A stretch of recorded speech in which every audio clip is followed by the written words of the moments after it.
So here we are on our world map. We can scroll around it with W, A, and D. We can also use the middle mouse button, click to down and dragging to move it around, which is a very fancy new feature that was not in the original game. So we have to find a place to start. You can see as I'm scrolling around on the screen, I have to move my head. As I cursor around on the screen up in the top right corner, it's saying what is in this area. But this isn't the full size of the map. You might be thinking, oh, this is a pretty reasonably sized map. It doesn't seem that huge. This is zoomed out. This is kind of more the real scale. This is like one tile on the main map. As you can see, it gets a lot closer. And every single one of these, it's kind of hard to see because it's actually a nice, pretty tile set now compared to how it used to be. Like each one of these is a tile and each one has a different set of circumstances, right? Anyway, let's zoom back out.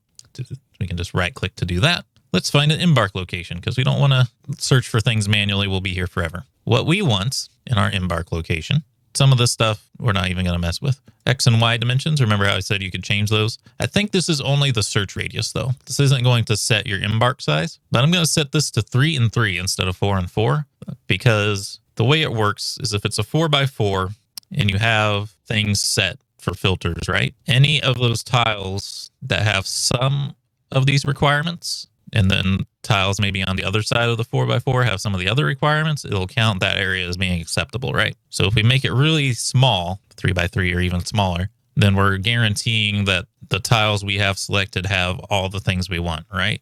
It's a little hard to explain, but I'd recommend changing it to 3x3 just so you know everything you're looking for is closer together. Savagery is like how violent the area is. Oh, they've actually changed this. This is nice. We might actually make use of this. This used to just be like very savage, medium, and low, which didn't really explain anything. So savagery is like how dangerous just the wilderness is, the area around you. It doesn't really affect like goblin invasions or anything like that or mythical beasts.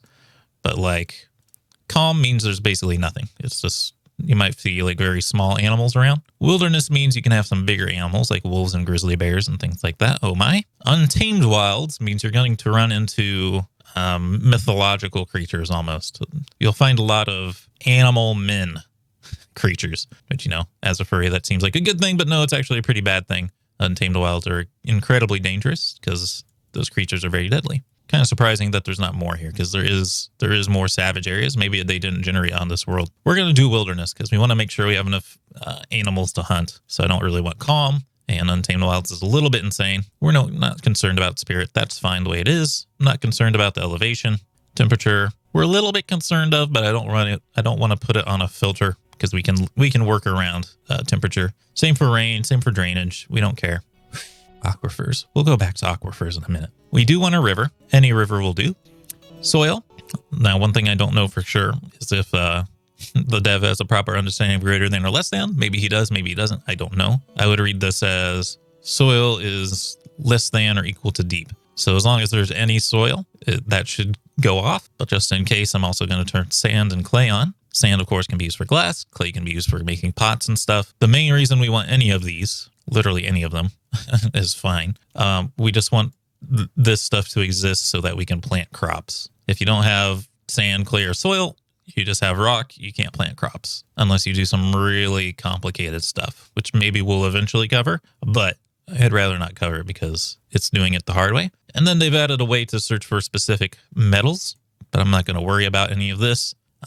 Any metal will probably do fine for us. Iron is probably the best one to pick in this list. What would be really nice to have in this list is some kind of coal, because there is coal in the game, and that would help us out quite a bit. Aquifers. Aquifers, you might know what they are in real life. They're big underwater storages of water. They will get in the way of building the base the way you want. You might accidentally tunnel into one and flood your base. They're kind of a pain. So I want no heavy aquifer. I don't think I care if there's a light aquifer or not, though. We might be able to work around a light one. And in the classic game, these were not separated. So let's begin searching. So it'll scan through the map. All the yellow areas are areas that like partially meet the conditions. The ones that aren't marked at all are ones that don't meet the conditions at all. And the green areas are ones that meet the conditions. We are looking for green areas in forests. So we got one there, a couple there. It's usually around the bases of mountains where you find all this stuff. And then there's other places that have all this stuff, but are also just kind of hellholes that we don't really want to live in. All right, matches are found. We're going to press escape to get this menu out of the way. And you'll see it still has the green area selected. So yeah, we don't want hills. These are hills up here and mountains. We don't want flatlands. There's no trees to cut down. Shrublands, not really.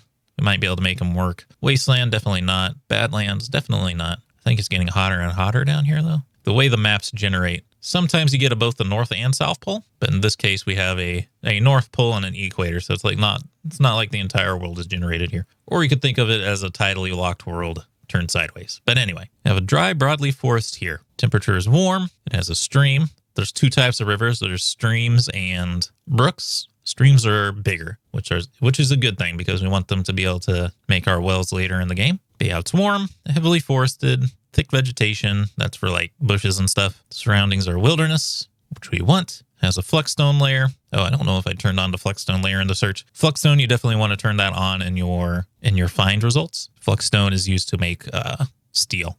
All right, and then our neighbors are elves and goblins. The elves are peaceful, the goblins are hostile, which will also change our origin civilization to pick where our dwarves come from. So as we scroll through these guys, it'll show us where they live in blue. So these guys are pretty close. We might want to come from the banners of covering. Generally, I like to just come from somewhere that's nearby. So we're going to do the banners of coloring. And then we are going to embark here, just making sure it's the same tile. So we have a couple different places here that meet the requirements. We have this one, light aquifer. We have this one, no aquifer. I'll probably go for the one with no aquifer. Huh? So select Embark. You can see how my selection is a 4x4. Yeah, you can change it here, so you don't have to change it in the menu. 4x4 is the recommended size. So you can see, though, how it's one tile taller and wider than the search. That's because we set the search to 3x3, and that allows us to do something like this, where I'm like, I want to grab more of the river. Confirm.